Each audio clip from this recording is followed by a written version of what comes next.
Today I'm going to show you how to make a microwave mug cake. So sometimes you might really want a cake, but you know it's going to take ages to make a cake. So this is a very quick, very easy one that can be made in your microwave. So before you start, make sure you wash your hands, give them a really good wash, make sure they're thoroughly dried. You need to do that all the time when you're baking anyway, but especially at the moment. Make sure you've got a clear space to work in. And then you might want to check that you've got your ingredients ready before you go. So you're going to need self-raising flour. You're going to need caster sugar. Caster sugar is the one with the very fine crystals, so it dissolves easily. You could use other sugar, but caster sugar is more effectively.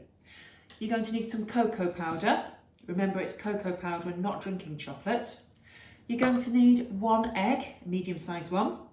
You're going to need some milk, some vegetable oil or sunflower oil, and then a few drops of essence or extract. So I'm going to use vanilla extract. You might want to use orange essence or peppermint essence, works quite well as well. If you want to, you can add some extra bits to your microwave mug cake, such as chocolate chips or nuts or raisins, that sort of thing. And then when you're finished, you might want to put some toppings on it. So I could make a topping, but I'm going to be a bit lazy. I'm using chocolate icing topping, and then I might put some sprinkles on top afterwards. So the equipment that you'll need, you need a big mug, probably the biggest mug that you've got, because it does rise up quite high and you don't want it spilling over the top and exploding into your microwave. I like to have a smaller mug with me as well, so that I can break my egg into it. Sometimes when we break an egg, it goes a little bit wrong and you get bits of shell into your cake. Whereas if you break your egg into your smaller mug first of all, you can fish the bits of shell out more easily. You're going to use a fork for stirring. You're going to use a blunt knife for loosening your cake. And you're going to need 2 different spoons. You're going to need a teaspoon and you're going to need a tablespoon. So the tablespoons are the ones that are a bit bigger than the one that you eat your breakfast cereal with. That's a dessert spoon. We're not using him today.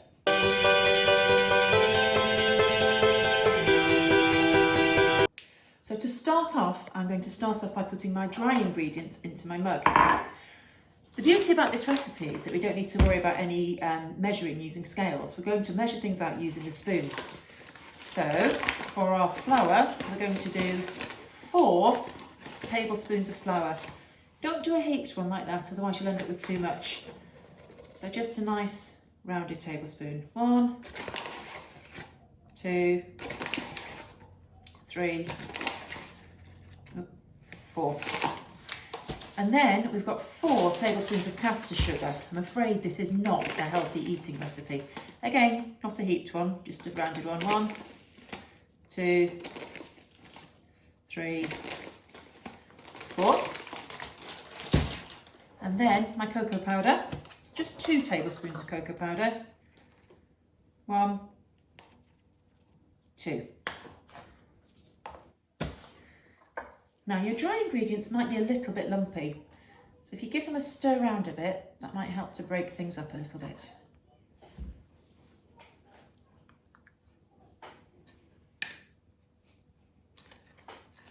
So I'll try not to spill it everywhere. All right, next onto the wet ingredients. We'll start off with the egg. So when you break an egg, as I say, break it into a smaller mug first of all. Don't try and break an egg that way around. It'll be very, very hard. You can hold it sideways and break it that way around. So hold your mug by the handle and give it a firm tap on the side of your mug and then break it open. Yay, no shell. And I'm going to use my fork to stir my yolk into my white a bit. And then I'm going to pour it into my main mug. And again, I'm going to use my fork to stir it round and round and round.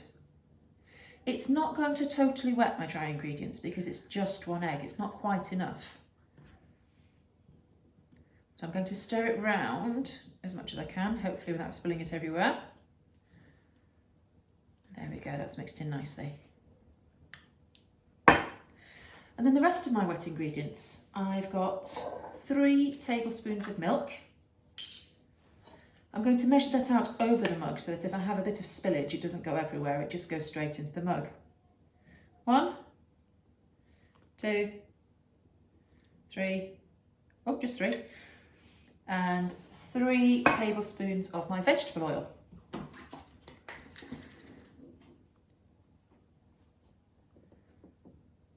Again, I'm doing it over my mug so that if I spill it, it doesn't go all over the place.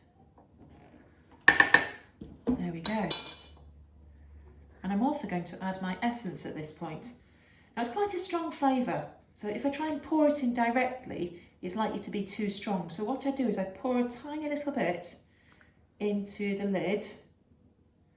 I only want 1 or 2 drops really.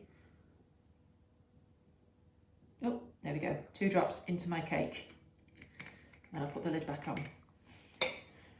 And then, very carefully, I can mix all of my ingredients together, giving it a good stir around so that all of the dry ingredients get wet. And I'm pushing my fork right down to the bottom of my mug so that all the little bits get stirred in. And I'm trying to get it as smooth as possible so that there's no lumps. Doesn't have to be perfect.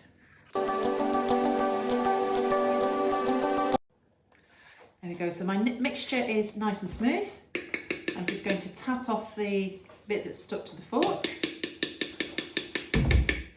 And now it's ready to go in my microwave. My microwave is really old and really basic, but if you've got a more modern microwave where you've got various different levels, switch it to high. We're going to cook your microwave mug cake for 2 minutes, but because on a couple of the ones I tried out, the cake kind of exploded, what we're going to do is cook it for 1 minute and then open the door and count 10 seconds and then cook it for 1 minute more.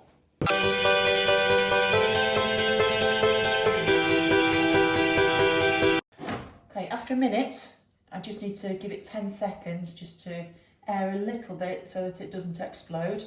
And then I'm going to close my microwave and I'm going to put it on.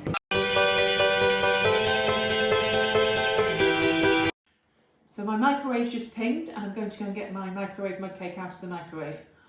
When mugs are in the microwave, they can get really, really super hot. So as you're lifting it out, I'd suggest using a tea towel to lift it out. Maybe even get an adult to use a tea towel or a cloth to lift it out. Should we see how it's gone? Whoa! Goodness me, look at that. It's risen right over the top of my cup.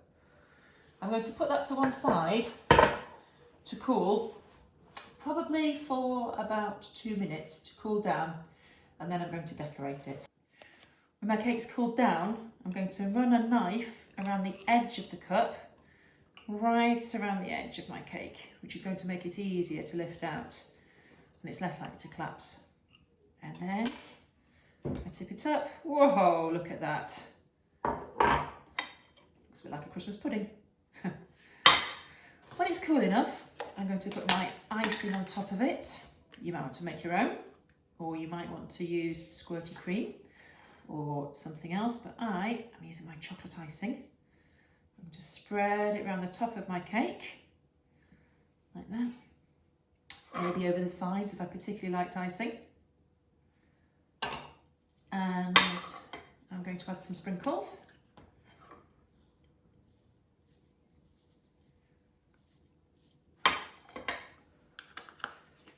And last of all, I've got some chocolate hearts that I'm going to add to my cake. So I need to pop them out of their packet. 1, 2, 3.